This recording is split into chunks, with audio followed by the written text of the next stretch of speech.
showcasing local talent, professionals, and everyday people making Salt Lake City what it is today. It's time for another episode of the I Am Salt Lake podcast. I want to personally welcome you out today to episode 224 of I Am Salt Lake podcast. My name's Chris Hollifield. I am your host. Welcome to the show, everybody. Thank you so much for joining me. Today on the podcast, Nick and Eli join me from the local band Ether. We have a great conversation. I'm really excited for this episode. We get really deep. We talk about, how the band started back in 1993. We talk about the music scene here in Salt Lake City back in the 90s. We talk about the Moroccan. A lot of you remember going there. I remember going there and seeing a lot of bands play.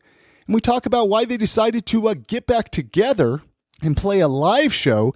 It's been almost a decade since Ether has played a live show, and they're going to be playing CrucialFest. It's going to be happening here in June. Go to CrucialFest.com to find out more information. You could buy tickets right there online. Check it out. This is going to be an amazing festival. Ether's going to be playing it. We're going to be getting into that conversation, though, here in just a minute. I do want to tell you about the show sponsors. Oleo Skin and Beard, great local company right here in Salt Lake City, oleoskin.com. A lot of people come up to me and they ask me, Chris, how do you get your beard looking so good? How do you always make it look so nice and shiny, soft, smell good? I'll tell you, folks, it's Oleo Skin and Beard products. Their beard oils, their beard balms, their beard washes. Check them out. Go to their website, oleoskin.com. You can buy it right there from the website. Enter in the promo code IAMSaltLake. It's going to give you 25% off at checkout just for buying it right there from the website and just for being a listener of I Am Salt Lake podcast. I also want to tell you about another new podcast called City Stories. It's all about helping potential movers understand the cities that they're headed to. And they're starting right here in Salt Lake City. Fantastic pilot episode. I was really excited after I was done listening to it. It gave me a great perspective of Salt Lake City from a different angle that I might not be as familiar with. And so if you're thinking of moving here, check out this podcast. If you live here in Salt Lake City, make sure to check it out. You can go to search City Stories in iTunes and listen to it right there. Or you can go to soundcloud.com/citystories.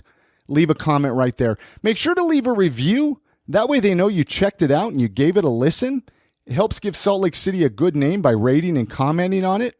And just to let you know, City Stories is produced by Move.org, and I want to thank them for sponsoring I Am Salt Lake podcast. So head on over to soundcloud.com/citystories and check out this podcast today.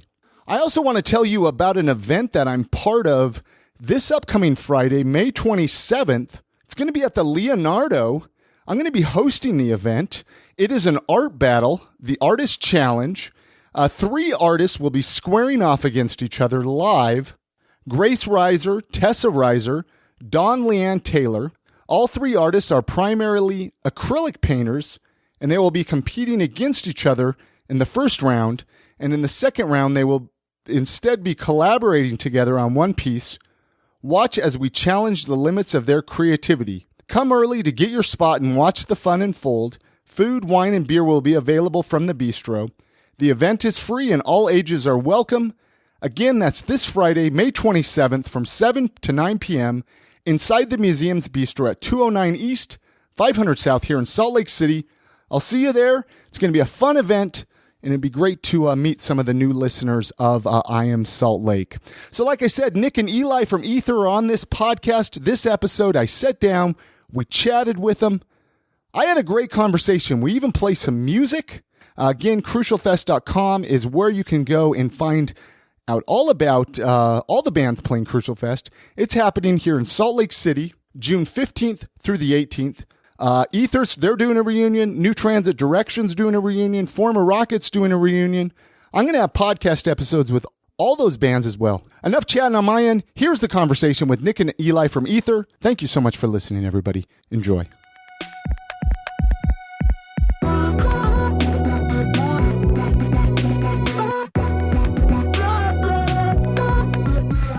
I don't know where to start 100% with you guys. I hate this with band interviews, always that typical, what is your name and what do you play? But I mean, it seems like a good place to start, right? With the band, just so people can listen. I mean, are listening. I don't know. Yeah, yeah, definitely. We'll start over here with Eli. Okay. So, I play guitar for Ether. And say your name just for the sake of the recording. And my name is Eli. Eli, okay. And I play guitar. Most of the time, I do sometimes pick up some other instrument, but for the most part, it's guitar. Okay. And we do have another guitar player. That's not here with us tonight. His name's Riley. And Nick plays drums. And this is Nick here. Hi. How you doing, Nick? Drums and percussion. Drums and percussion. Yeah, there's like pots and pans flying all over the place, and it's crazy. A lot of break drums, which I got a new one I'm bringing you next rehearsal, which will sound pretty juicy. Excellent. So, is this the original? I mean, has this been the lineup from the beginning, or where? I mean, there's for the sake of the recording too, for people listening that are trying to find out about the band, the history of the band. Right. Yeah. There definitely is a lot of history behind this band. It's been going for a very long time. Since 93. Since 1993, yeah. That's a long time ago, man. It is. And we have a few positions in the group that have been pretty solid almost right from the get-go. But we have run through a number of different drum position players. We do have at least 2 drum sets worth of drums on the stage. That's a big part of our sound.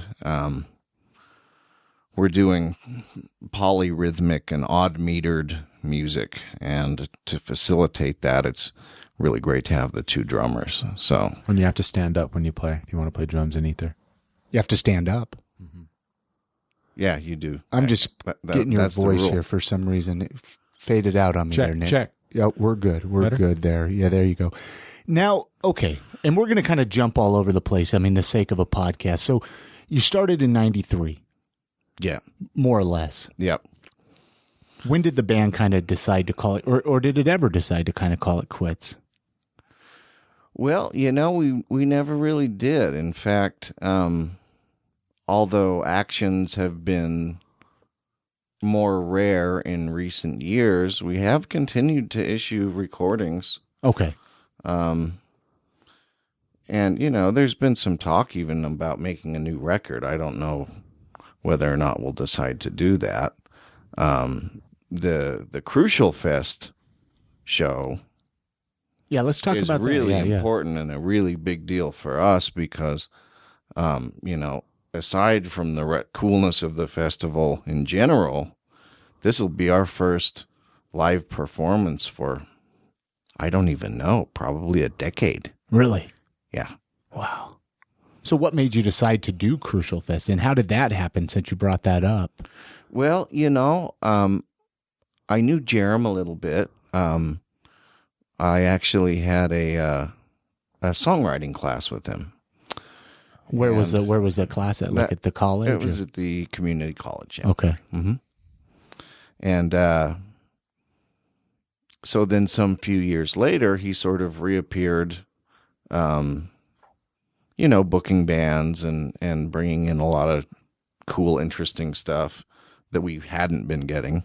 So, and he's asked us to bring back Ether for 3 years in a row now. But unfortunately, the first 2 times we weren't able to commit to the show. Why is that?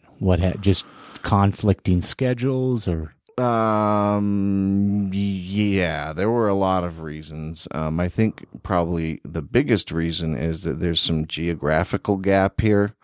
I have 1 and sometimes 2 band members living in Los Angeles, so okay, that can be kind of problematic for, Tuesday night rehearsals or whatever. Well, sure. You don't really get that.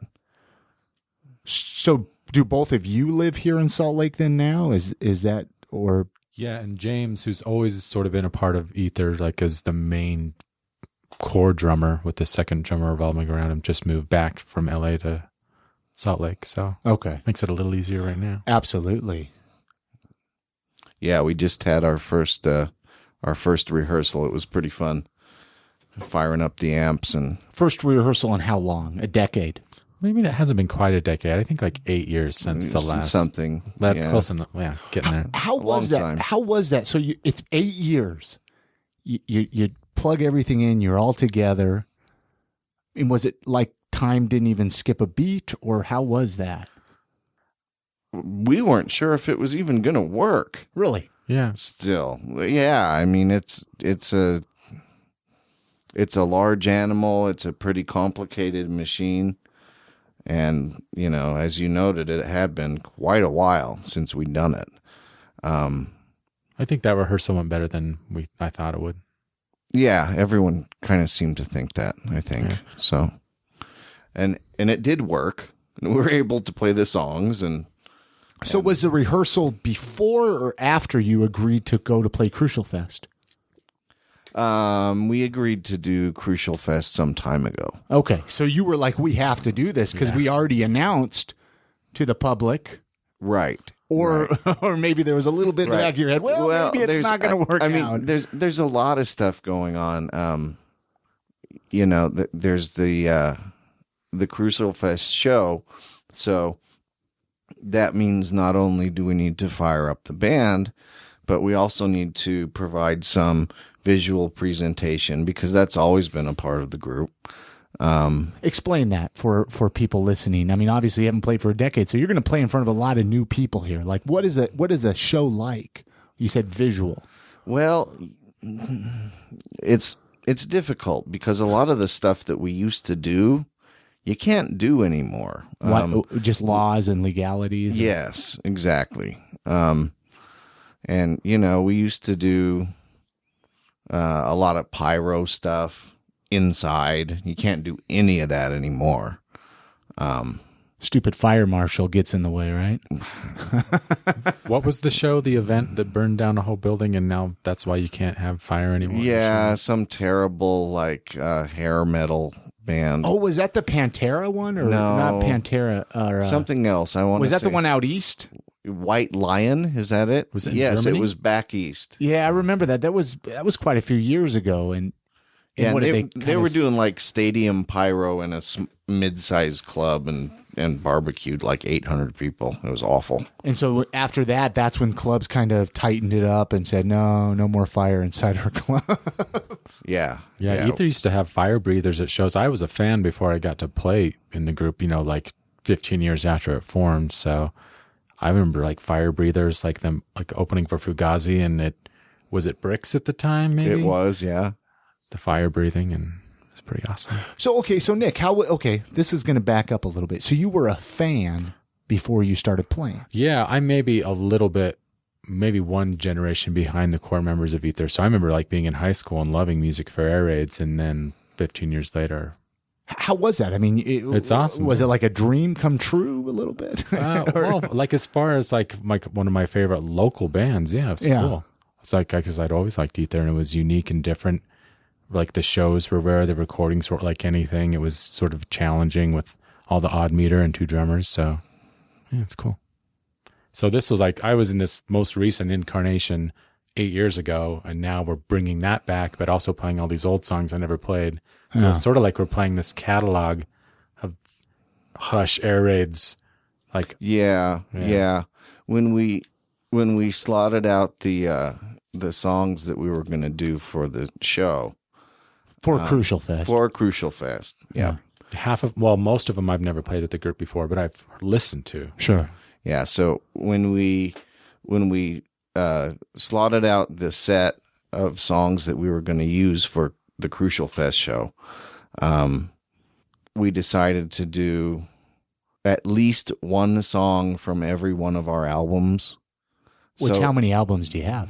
You have there's 3. Well, there are 4 core albums. Okay. Because I'm looking for people that are listening. I'm looking at a few of the releases right here in front of me, which we're going to play a song here in a minute. And speaking of albums, we're doing a very special low run of 100 copies of a live album of a show from 1998. Okay. And that was I'm listening. Painstakingly restored all year last year by Andy Patterson. Because the source was on a CDR and it had gone bad and it had missing chunks. And so we had to go in and repair everything. Where was the show at? Was that a Moroccan show? It was a Moroccan show. Oh, man. I remember the Moroccan back in the day going to shows there. Yeah, I probably have the Moroccan. The Moroccan was an arm of the group. Okay, and for people listening, the Moroccan is now the Copper Palette Press, right? Yeah, same building. Same building. It was an underground club, and we had many, many, many bands from all over the world come to play, and we were running, I think, at the height, running as many as 20 shows a month there. So, you know what? I want to talk more about the Moroccan. I'm glad you brought that up because I that's one thing I want to showcase in this podcast is a lot of the history of the city that a lot of people don't know. But before we jump into that, let's play a track from one of these CDs. I don't know. Is there one in particular? Let's play something from Hush. Okay. The Hush CD here that you have. And these will be for sale at CrucialFest, right? They will. Okay. Yeah, so make sure to pick these up from them, from Ether. And I'll play a track from here and we'll come back. We're going to chat more about the 90s music scene. I want to chat about this, the 90s music scene here in Salt Lake, and more about the band when we come back after the song.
thank God I found the Germs album. I mean, that thing saved my life. Is that kind of what got you into music? Was you said you found a Germs album? Well, it was interesting for me because my father was a DJ, and so I had access to as much music as I could possibly take in. Okay. And so I wound up inevitably grabbing stuff based on the cover art. If it had some cool monster or a pretty lady or a fast car or something, I might choose that album, grab it, and listen to it. And, you can imagine how disappointed I was when Beth came on, the Kiss Destroyer LP that had the coolest cover in the world. And I just couldn't believe it. I was just flabbergasted how bad it was. Yeah. I had hoped for so much, but there was nothing there. Anyway, so because, these records, people talk about punk rock and there's all this, DIY aesthetic that people are really into, and it's great. And it's a tradition now pushing 40 years. But, the Pistols and the Clash and the Damned, I knew about those punk rock and roll sort of bands because they shipped in the same boxes with the Foreigner and REO Speedwagon and all the other crap that they sent to the radio stations. That your dad was playing on his radio. Yeah, I mean, he wasn't playing the Pistols record. Well, no. But the other records were being shipped to the radio. Anyway. Sorry. The regular deliveries from the labels, But he wasn't playing the Ramones album. He wasn't playing that stuff. But I knew about it. But then, strangely enough, this is a little bit of a weird story. But one day I was homesick from school, and I was watching a talk show. Guy Phil Donahue, and for this particular show, he was talking about encounter groups, which were sort of a hippie, heavy petting, touchy feely kind of parties that used to happen in the 70s. Anyway, in order to break down barriers, he invited a bunch of people from the audience to come up on stage and take off all of their clothes down to their underwear. And I saw this and I thought, this is the best show I've ever seen. I'm going to watch this show every chance I can. So, another day, home from school, reading science fiction novels by the bucket, Phil Donahue. He's talking about punk rock. He shows a clip from The Decline of Western Civilization, Darby Crash singing for the Germs. And suddenly my brain explodes. And I go to the record store that day and buy the record.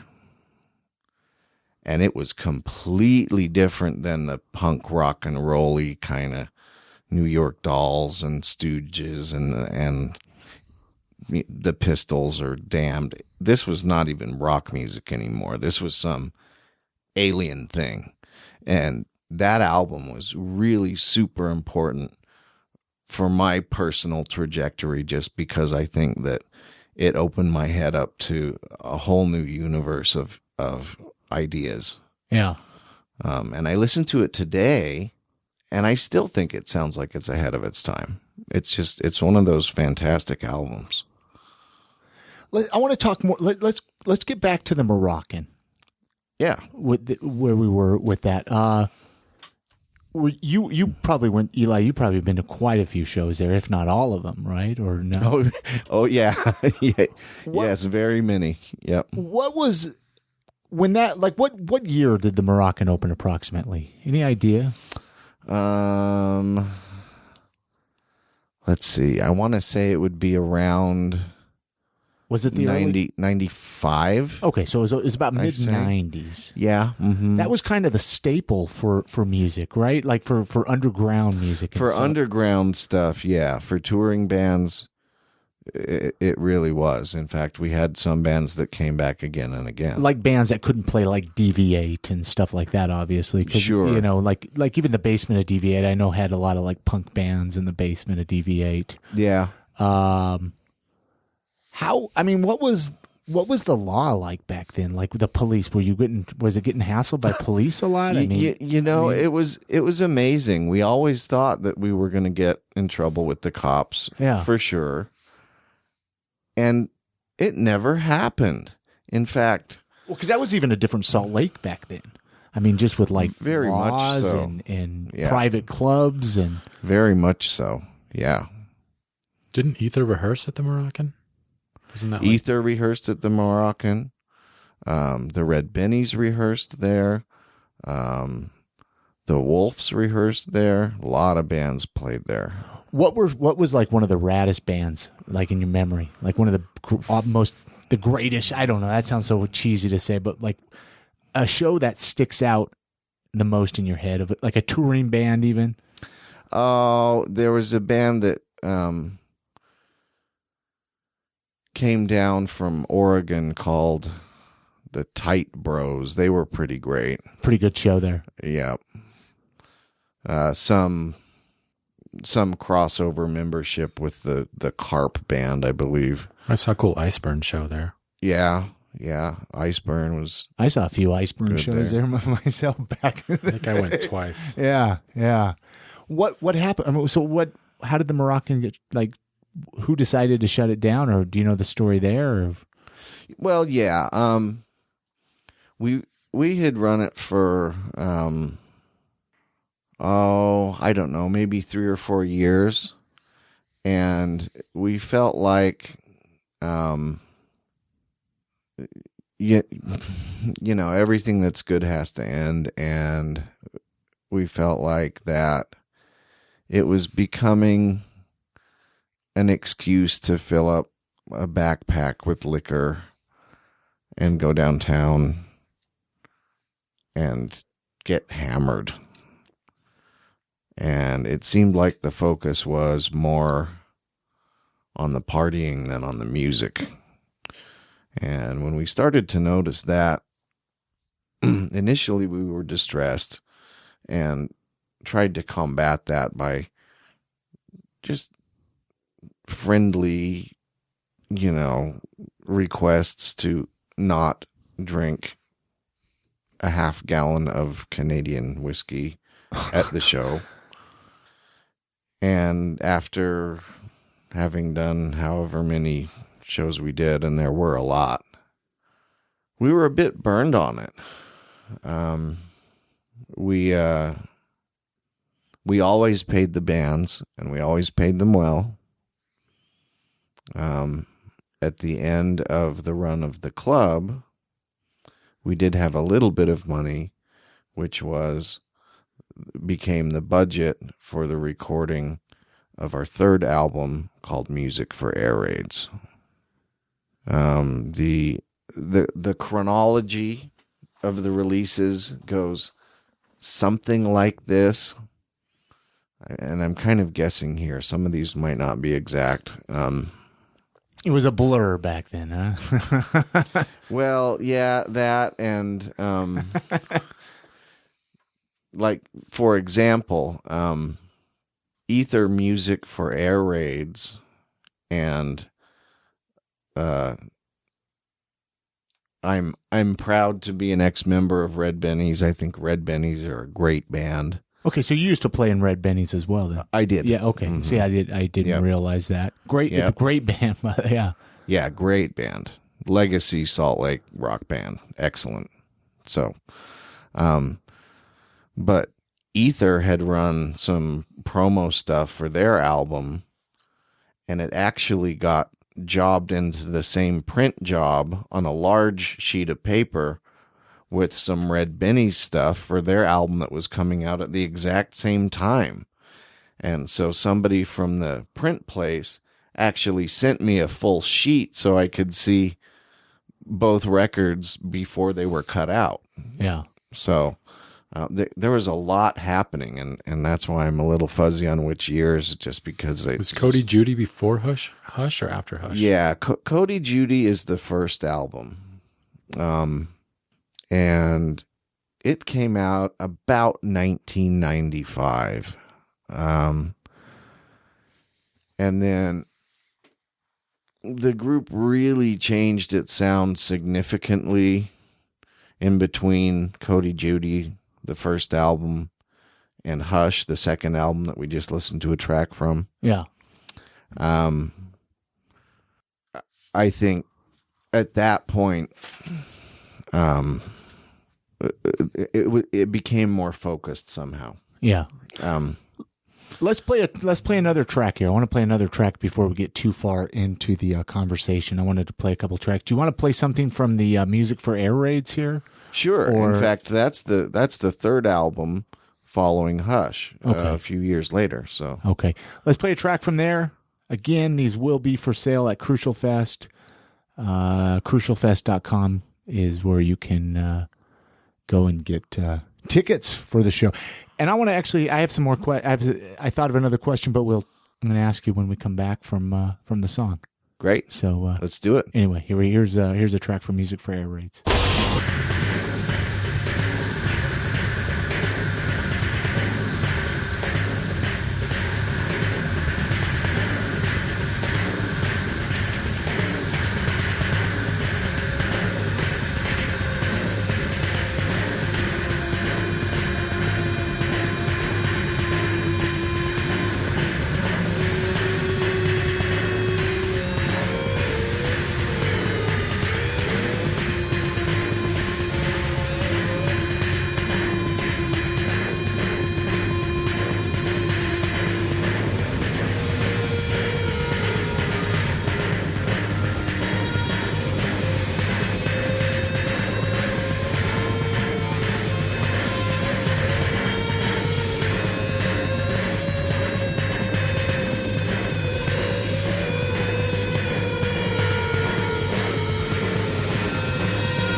We'll get back here to the ether conversation. Okay.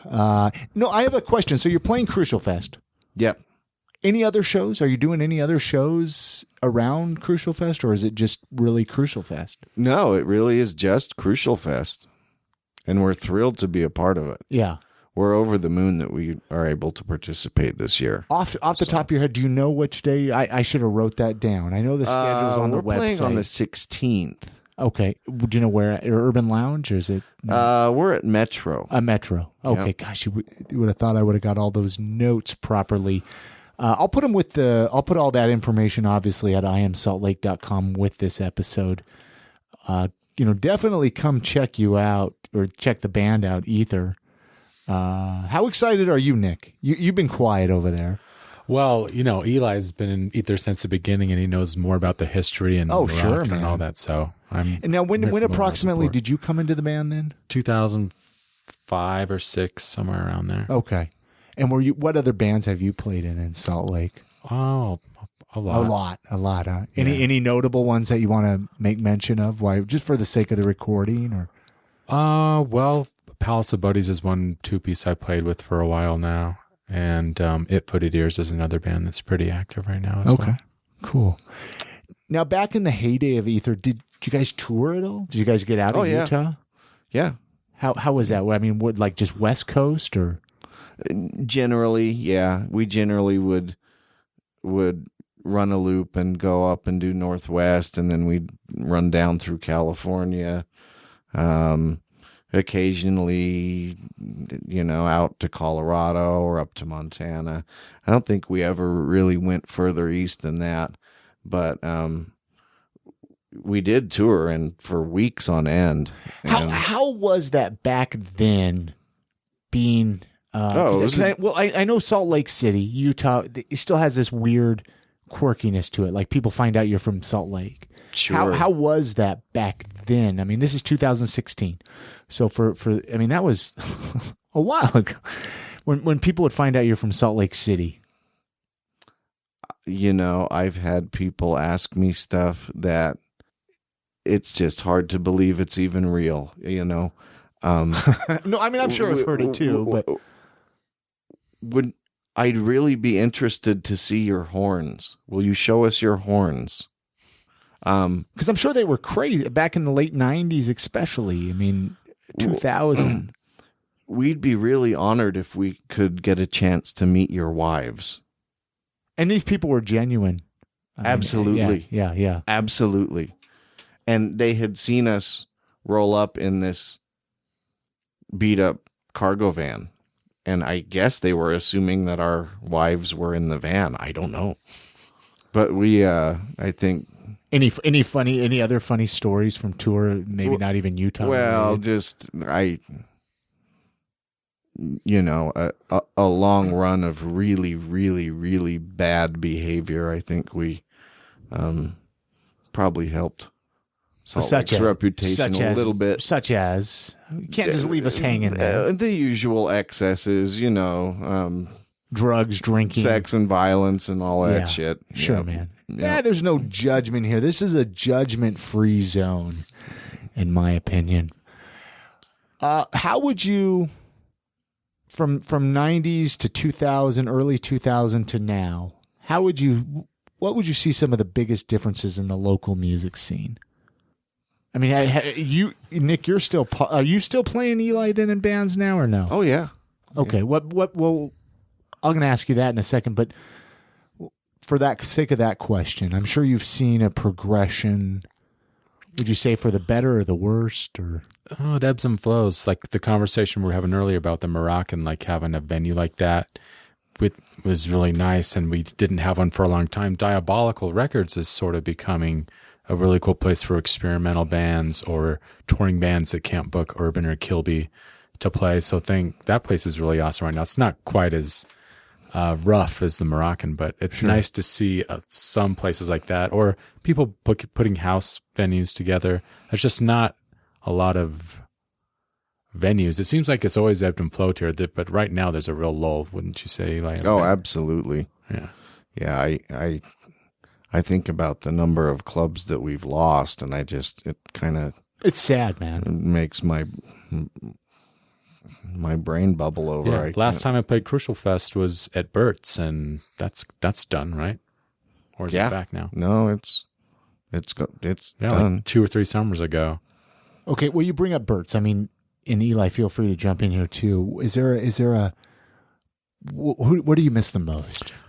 Well, or is there a bar you missed? Well, I didn't play Bert's. I mean, I played Bert's a handful of times. I didn't play it as much as maybe some other clubs, but like having Bert's and Bar Deluxe, some places on the old crusty State Street drag to play, and not having them now sucks. Yeah. Yeah. Or places like when Red Light Books was here and electronic experimental shows, like that was very short lived. That was sort of a do-it-yourself venue. For listeners out there who are not familiar with the group, this band is not a rock and roll band. It's decidedly in the experimental music family. We do have drums and bass and guitars, and only very occasionally a little mumbling here and there, almost none. But it's not rock. Well, cool, man. Gosh, you guys definitely had me go down a little trip of memory lane with some of the old, places in Salt Lake, music in Salt Lake. Yeah, Spanky's, Zephyr, Deviate. Yeah. Even Todd's. Yeah. Oh, on Todd's, and on. Gosh, the list there's goes some on. Stories at Todd's, man. Yeah. A lot of it true, too. Yeah. Wouldn't that, I always thought it would be fun to do like an episode and focus on like a place like Todd's. Sure. I think it was Tom Bennett. I don't know if you're familiar with. He's a local musician, and he actually gave me an idea like that one time, where it was like, you need to just collect, little snippets of stories of things that happened, like the Moroccan It'd be or cool Todd's. to do like a venue collector, because there was something in like Slug this year about Moroccan and that whole thing. It was just maybe a 1-page article, but like a zine or even, something the length of, in fiction and novella or whatever, of like all the venues. Like we've listed maybe over 5 now, and there's some that are, I'm sure, bound to go, or some we've forgotten. Oh, yeah. Yeah, there's more. And like the classic places like the Zephyr with like an amazing, and like that. Oh, the Zephyr. Yeah. I live right by there, and every time I drive by there, it makes me angry. Yeah. It was classy in there, man. Yeah. It was a good room. Yeah. Real nice room. What, I ask this question a lot on the podcast. If somebody was visiting Salt Lake City for a day, what would you, is there like an area of town or something to, like some people are like, oh, I take them to the library in the Temple Square. I don't know. Is there, because I get people listening that are a joke with the Temple Square thing. I'll get people listening to the podcast that are actually visiting Salt Lake. They find it, through web searches. What is something maybe you would tell them to check out? Well, right off the bat, I would say, let's go record shopping. Boom. I like. We are really, really lucky to have, a town our size, to have the number of cool independent shops that we have is outrageous. Most towns have 0. We have at least 3 fantastic shops. We have Raunch Records. Yeah, Yeah, Raunch. like if you started at Randy's and went to Raunch, then Diabolical, you'd walk through the whole city. Yeah, and we've got Albatross Records too. Yeah. Where's that at? That's up on 9th East and 1300 South. Very eclectic variety. I've been looking for weird stuff my whole life, and half the stuff in there I don't even know what it is. Sure. But Timo, the guy who runs the shop, is quite friendly and helpful, and is always able to help me find something I want. So That's a good answer. Let's go record shopping, and instead of Temple Square, we'll stop at Gilgal Gardens instead. I like that answer too. That place is kind of weird, man, but I dig it. Yeah. You just go there and you take pictures with the Joseph Smith Sphinx, right. and it's just tucked away right downtown by Trolley Square for people listening. Maybe I'll even try to get the address on there too with the show notes for this episode, because it's a cool place. It really is. You got to go. You really do. Yeah. Any other places pinpoint or what would you do in the evening? Where would you take them at night for a beer? God, Or they just hang out on your couch? I can't answer that because I really don't drink beer. Okay, well, To the closest place to where we were going from. okay. I don't drink beer either. But I'm a bit of a hermit, okay. really. I would probably say, let's go record shopping, and I would probably say, let's grab some takeout and let's go listen to those new records. That's probably what I would say. Boom. If it's Wednesday night, you could go get a beer at Twilight because Dave Payne puts on cool, soft, awesome music shows there on Wednesdays. Jazz Jaguars. And whoever else. I love the free jukebox too at Twilight Lounge. Yeah. Yeah. Got to bring cash though. Make sure to bring cash only after you spend all your money record shopping. Yeah. But how can people, is there a website or some place I know you have a Bandcamp. I don't know if we want to Bandcamp announce the Bandcamp thing, but is everything still for the taking on Bandcamp? It is, yeah. I think it's linked on the CrucialFest. And the whole catalog is downloadable for free if you want to pay nothing to listen to and have everything Ether's done. Yeah, Wow. the full discography is available, and it will be available for free online all through June to help celebrate CrucialFest. But I mean, definitely bring some money and buy some music, though, right? Physical media is always better. There's no question about that. Now, what about T-shirts? You can have T-shirts at CrucialFest or anything? No, I don't think we'll do shirts. Okay. Anything else that we didn't chat about? I appreciate this. I'm going to play another track closing out the this episode. But I appreciate a little memory lane trip this evening. Anything else you want to mention, Eli or Nick, before we close this episode? No, just thank you for me. Yeah, absolutely. Come and check you out at CrucialFest. Thanks for having us, and come to CrucialFest, especially if you want that limited 100 copies live album of the 1998 show. Yeah. So, June 16th? Yep. Saturday, June 16th. June 16th. Metro. It's not a Saturday. It's like a Thursday. Yeah, I was going to say that's a third, because I think the 18th. Yeah. So I'll make sure to announce the right date in the intro. I'll make sure to announce the wrong one. Yeah. So yeah, whatever catalog titles are available, we'll have those with us at the show. cool. All right. Many thanks goes out to Nick and Eli for coming on this podcast. What a great conversation. I'm going to be playing one more track from Ether here in just a second.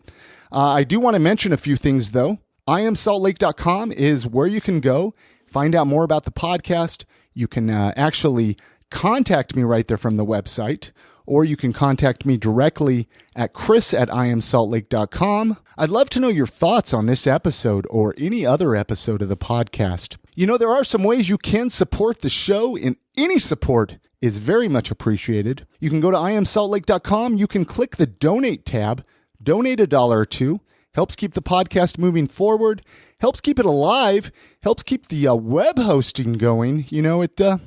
Believe it or not, doing the show, it starts to add up, and any help I can get from the listeners, any help I can get from anybody listening is very much appreciated. So head on over to IamSaltLake.com and become a supporter. You can also share this episode with your family and friends on any of your favorite social media sites, Twitter, Facebook, Instagram. Just let them know about it, and don't make it your dirty little secret. Also, I want to tell you about Lyft. Lyft is a great way to get around Salt Lake City. If you're hitting downtown, if you want to go out bar hopping with your friends, maybe you want to go to the airport, download the Lyft app in your smartphone store there, LYFT. Enter in the promo code IAMSaltLake. This is going to give you $50 in free rides with Lyft. I mean, this is great. Just the other day, I was with a friend. They haven't checked out Lyft yet. I said, hey, enter in IAMSaltLake. It's going to give you $50 in free rides. They did it, and sure enough, we got $5 off of our first ride. And so for 10 rides, they're going to get $5 off of each ride. Really cool. This is a great thing they're doing for listeners of I Am Salt Lake. So make sure to take advantage of it. And it's a great way to support the show as well. Again, CrucialFest.com. I cannot urge you enough to head on over to the website, buy your wristband, buy your tickets early, come and check out all these great bands that are going to be playing at one festival here in Salt Lake City. I promise to leave you with one more Ether song before we close out the podcast. This is, the title of this track is Fast Strangle. It's from a 2 CD set of unreleased recordings from 1993 to 2013. All of the music's going to be available at Crucial Fest when you go check out Ether Play. Here it is. Thank you so much for listening, everybody. You all have a great week, and support local and love the city you live in.